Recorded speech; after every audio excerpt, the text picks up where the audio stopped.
Have you ever watched a room full of people enjoy someone else's humiliation? I have. And that night, I learned how easily the rich can destroy a life just for entertainment. I was nothing more than a maid in their eyes, a forgotten nobody they wouldn't even look at twice. But one mistake placed me in front of them, and that was enough for Leonard Marlowe to turn me into a joke. He stood there, charming and confident, holding a glass of wine like he owned the world.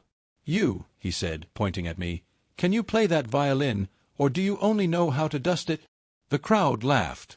I kept my eyes on the floor, hoping he would stop, but he enjoyed every second of it. Then he raised the stakes, just to watch me break. "Play something," he said. "If you can move my heart, I'll marry you right here. Shock me, and I'm yours." Everyone laughed even louder. A maid marrying a millionaire. To them, it was the best joke of the night. My hands trembled, my throat tightened, but I stepped forward. Not to impress him. Not to win a bet. I played because it was the only piece of myself I still had left. I played for my father, for every memory I'd buried just to survive. I poured my entire soul into that melody. The laughter faded. The room fell silent. For the first time in years, I felt seen. Even Leonard's smirk disappeared. When the last note ended, I actually believed the moment had changed something. I believed I had proved my worth. Then he leaned in and crushed it all with one sentence. "Not bad," he said, smirking again. "For a maid." The crowd erupted in laughter a second time, louder than before, sharper than before. That was the moment something inside me shattered. I placed the violin back in its case and walked toward the door, my vision burning with tears I refused to let fall in front of them. At the entrance, I turned to him and said, "One day, you'll remember this night, and I won't be the one in tears." I walked out, humiliated and broken, unaware that this moment would follow him far longer than it followed me. I wasn't born to clean floors and carry trays. I was born to play. I used to stand on real stages, not in the corners of ballrooms. I used to hold a violin, not a feather duster. My father trained me, believed in me, and told me I was meant for greatness. And he was right, until the night everything burned. One fire took his life, our home, our money, and every dream we ever built together. After that, I wasn't a prodigy anymore. I was just a girl trying to survive. That's how I ended up as a maid in the same world that once clapped for me. The morning after that humiliating night, I wanted to disappear. Everywhere I went, I heard whispers and cheap laughs. "Did you hear about the maid violinist? She really thought she could touch his heart." They repeated the story like it was their new favorite joke. No one remembered my music. They only remembered my shame. I stayed quiet, but inside, I was breaking all over again. But here's the part no one expected, not even me. While they were laughing, Leonard wasn't. The man who mocked me in front of everyone, the man who smirked as I cried inside, he couldn't sleep. He tossed, he turned, he tried to shut his eyes, but every time he did, he heard it. That same melody. My melody.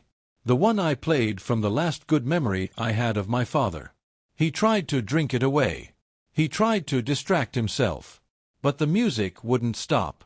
It followed him into every room, every thought, every breath. For the first time in his life, something touched him, and he hated that he couldn't control it.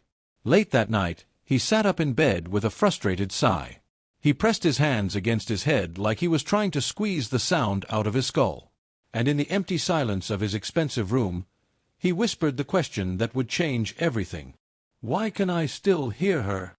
He didn't know it yet, but that melody wasn't done with him. And neither was I. Days passed, but the melody wouldn't die. Leonard tried everything to forget it. He threw himself into parties, drinking, laughing, pretending he didn't care. But every time the room went quiet, the music returned. My music. It played in his head like a memory he never asked for. He covered his ears. He tried different songs. He tried silence. Nothing worked. For the first time in his life, his ego and his conscience were at war. One voice said, "She's just a maid. Forget her." The other voice whispered, "You broke something that didn't belong to you." And that whisper kept getting louder. His confidence began to crack. His jokes didn't feel funny anymore. His mirror didn't show the same man. The guilt he never believed he could feel was now sitting on his chest, heavier every day. While he was falling apart inside his golden cage, I was trying to build a new life. I wanted to move on, even if the world wouldn't let me. I found a small group of poor children who wanted to learn music. Some didn't even have proper shoes, let alone instruments, but they had hope. And I became their teacher. For the first time in a long time, I felt useful again. When they smiled, I smiled. When they played a wrong note, we laughed and tried again. Slowly, bit by bit, I started healing. But Leonard, he wasn't healing. He was sinking. He would sit alone in his mansion, staring at his walls, remembering the look in my eyes when I walked away. He didn't understand why it bothered him so much. He had insulted people before. He had laughed at others before. But this time, it felt different. This time, it felt wrong. One evening, after another sleepless night, he stood up, ran a hand through his hair, and finally stopped lying to himself. The guilt had eaten enough. The music wasn't going away. Neither was the memory of me. He took a deep breath and made his decision. I have to find her. Leonard finally found me. I was sitting with the children after a small lesson, fixing a broken violin string, when he walked in. The room fell silent. The kids stared. My hands froze. For a moment, neither of us spoke. I didn't want to look at him, but I did. And there he was, without his arrogant smile, without his crowd, without his pride. Just a man who looked lost. He whispered, "I'm sorry." No stage, no audience, no performance. Just 2 words. But apologies are easy. Pain is not. I stood up, keeping my voice steady. Sorry doesn't erase what you did. You didn't just laugh at me. You laughed at my father. At everything I lost. He lowered his eyes, and for the first time, I saw something I never expected from him: shame. He tried talking again, but I walked past him. I didn't want his guilt. I didn't want his pity. I needed distance, not explanations. He realized it too. Saying sorry wasn't enough. Not this time. Days went by. I stayed focused on the children, on music, on rebuilding myself. Then, out of nowhere, something unbelievable happened.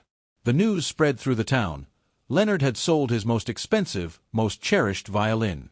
The one piece of music history he swore he would never part with. And what did he do with the money? He built a music room for the orphans, the same children I was teaching. A place filled with instruments, chairs, stands, and hope. And on the wall, written in gold letters, was my father's name. I walked into that room, and for a moment, I couldn't breathe. He stood there, waiting, not smiling, not boasting, just waiting. I wanted to fix what I broke, he said quietly. Not with words. With action. It stunned me. No one had ever done something so big for me. But I wasn't going to melt into forgiveness that easily. I looked him straight in the eyes and said, "You can't buy respect. Earn it." His expression changed. Not angry. Not offended. Just determined. And in that moment, I realized this wasn't the end of our story. It was the beginning of something neither of us fully understood. Leonard didn't walk away this time. He kept coming back, day after day. Not as the loud millionaire who loved attention, but as a quiet man who was trying to fix what he had broken. He helped the children carry chairs. He sat on the floor and listened to their mistakes. He even laughed with them when a note went wrong. Sometimes I caught myself staring, wondering if this was really the same man who once humiliated me. I didn't trust him. I didn't want to. But slowly, his actions started speaking louder than that cruel night. He didn't try to impress me with money. He didn't try to rush forgiveness. He just showed up. And the more he showed up, the harder it became to hate him. Some days we barely spoke. Other days, he would stay after class and we'd talk about music, about choices, about how life can break people in different ways. I could see he was changing, and I could feel something changing in me too. Not love. Not yet. Just respect. A tiny piece of it. And that was dangerous, because I knew where respect can lead if you're not careful. The kids liked him. They trusted him easily. I envied that. I had forgotten what it felt like to trust anyone at all. But I still kept a wall around my heart. Every smile I gave him felt risky. Every conversation felt like I was opening a door I had sworn to keep shut. I didn't want to be hurt again. Still, for the first time in a long time, I felt something close to peace. Like maybe life was giving me a second chance. Like maybe people could change.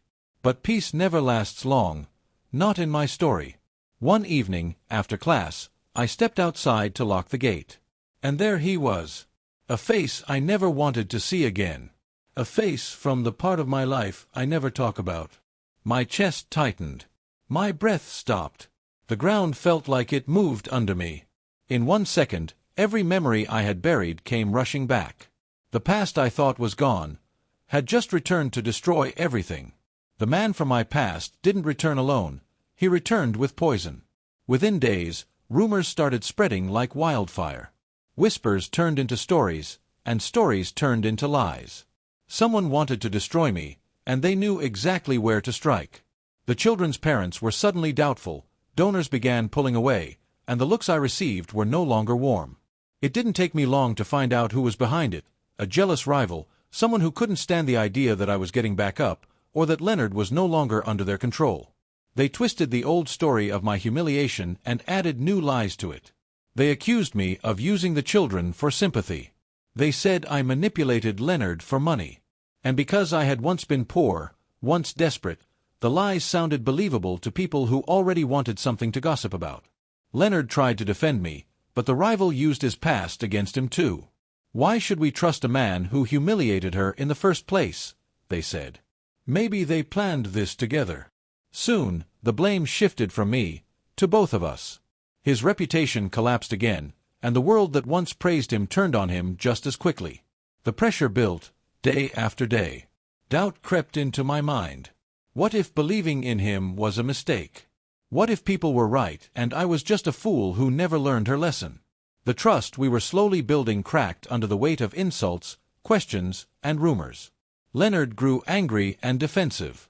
I grew distant and scared. Neither of us knew how to fix it anymore.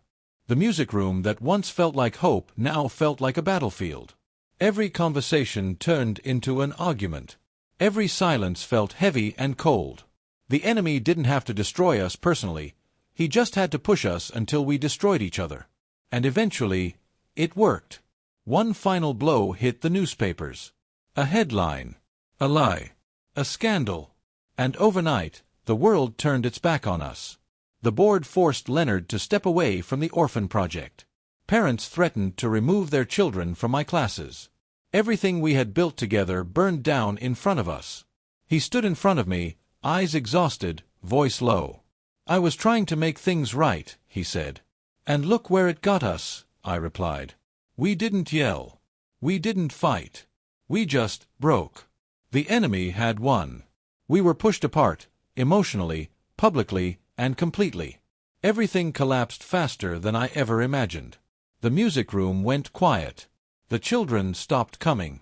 The people who once smiled at me now crossed the street to avoid me. I tried to act strong, but the moment I was alone, I broke. I cried the way I did the night my father died, silent, shaking, unable to breathe. I felt stupid for trusting again. Stupid for hoping again. The loneliness I feared the most had returned, colder than before. Leonard wasn't doing any better. His business partners backed away, interviews turned into attacks, and former friends used his name to clean their own image. The world that once cheered for him now laughed at him exactly the way they laughed at me. And for the first time in his life, he understood what it felt like to stand on a stage with 1,000 eyes judging you, and no voice to defend yourself. We stopped meeting. We stopped talking. Days passed without a message, without a word. Not because we didn't care, but because we didn't know how to fix something that was broken on every side. The easiest choice was to walk away and pretend the story was over. And honestly, I almost did. Because loneliness is painful. But expecting something and losing it again? That pain is worse. I didn't want to risk it one more time, not even for him. Not even for the small piece of happiness we had started to build. But fate doesn't let unfinished stories stay unfinished.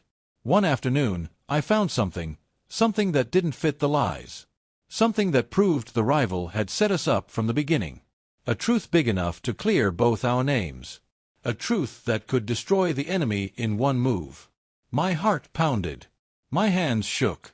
This could change everything. But only if we faced it together. I went straight to Leonard with the proof in my hand. When he opened the door, there were no smiles, no warm words, no dramatic music, just two tired people staring at each other, both hurt in different ways. I placed the papers on the table and said quietly, "We were never the problem. We were played." He read every word, his expression changing from confusion to anger to clarity. The lies, the rumors, the betrayal, all of it was planned. Not by fate, not by mistake, but by someone who wanted us destroyed. When he finally looked up, we didn't need to discuss it. We both knew what had to be done. For the first time, we stood on the same side. There were no romantic promises, no emotional speeches. We weren't fighting for us. We were fighting for our names, our truth, our dignity. Together, we confronted the person who tried to break us. We revealed everything, the manipulation, the rumors, the staged stories, every dirty tactic. One by one, their lies fell apart. One by one, people who once doubted us ran out of questions. Facing the crowd again wasn't easy for me. But this time, I didn't stand there alone. Leonard didn't speak over me, and he didn't speak for me. He stood beside me and let me speak for myself. I told the truth, clearly and fearlessly. And instead of laughing, they listened. The rival who thought they could ruin us had nothing left to hide behind. Their voice shook. Their face dropped. And just like that, the power they enjoyed so proudly was gone. By the end of it, the air finally felt clear. No lies. No masks. No whispers in dark corners. Just truth. When it was all over, Leonard and I walked outside. The world was quiet. No rumors. No crowd. Just us. And a question we could no longer avoid. He looked at me and asked, not as a millionaire, not as a man trying to impress me, but as someone who had finally learned humility. "Do we end here, or begin again?" And that was the moment I realized, our story wasn't finished yet. We stood there, just the two of us, with no noise, no gossip, and no audience waiting for a scandal. For the first time, it felt real. Not a game. Not a performance. Just two people who had been through hell and were finally honest with each other. He spoke first. "If we try again, it has to be different. No lies. No ego. No running away. And no promises we can't keep," I added. There was no dramatic music, no sudden love confession. We didn't jump into each other's arms. We simply chose a different path, a slower one.